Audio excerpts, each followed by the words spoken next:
ഹൈന്ദവ സമൂഹം പരിഗണിക്കേണ്ടതിനെ പരിഗണിക്കുമെന്നും അവഗണിക്കേണ്ടതിനെ അവഗണിക്കുമെന്നും അദ്വൈതാശ്രമ മഠാധിപതി സ്വാമി ചിദാനന്ദപുരി. കേരള ക്ഷേത്ര സംരക്ഷണ സമിതിയുടെ നേതൃത്വത്തിൽ കോഴിക്കോട് നടന്ന രാമായണ മാസാചരണ പരിപാടി ഉദ്ഘാടനം ചെയ്തുകൊണ്ട് സംസാരിക്കുകയായിരുന്നു അദ്ദേഹം.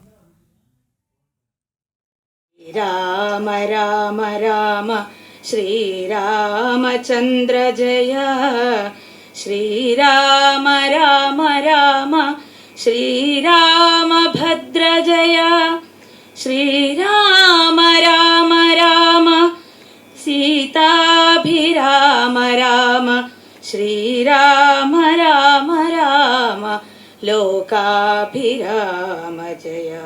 രാമായണം നൽകുന്നത് ധർമ്മത്തിന്റെയും ഭക്തിയുടെയും സന്ദേശം.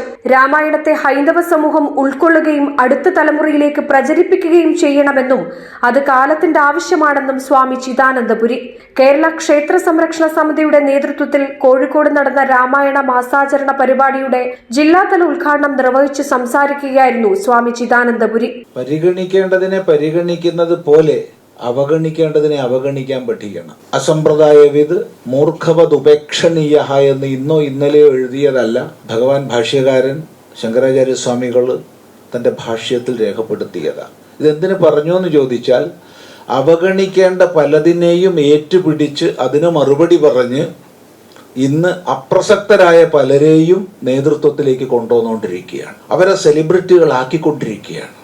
അവരുടെ രചനകള് പാഠ്യപദ്ധതിയിൽ ഉൾപ്പെടുത്തത്തക്ക അവസ്ഥയിലേക്ക് എത്തിച്ചുകൊണ്ടിരിക്കുകയാണ്. എന്താ കാരണം? ഒറ്റ കാരണമേ ഉള്ളൂ. അവഗണിക്കേണ്ടതിനെ അവഗണിക്കാതെ വിദ്വാൻമാരെന്ന് വിചാരിക്കുന്നവരതിനെ ഏറ്റുപിടിക്കുമ്പോൾ അതിന് മൂല്യം വരുന്നു. മാതാ അമൃതാനന്ദമയി മഠം മഠാധിപതി സ്വാമി വിവേകാമൃതപുരി, ബോധാനന്ദാശ്രമത്തിലെ മഠാധിപതി ശ്രുതിപ്രിയ മാതാജി, സ്വാമി നരസിംഹാനന്ദ തുടങ്ങിയവർ അനുഗ്രഹ പ്രഭാഷണം നടത്തി. നാടിന്റെ വിവിധ ഇടങ്ങളിൽ നിന്ന് നിരവധി ആളുകളാണ് പരിപാടിയിൽ പങ്കെടുക്കാനെത്തിയത്. ജനം, കോഴിക്കോട്.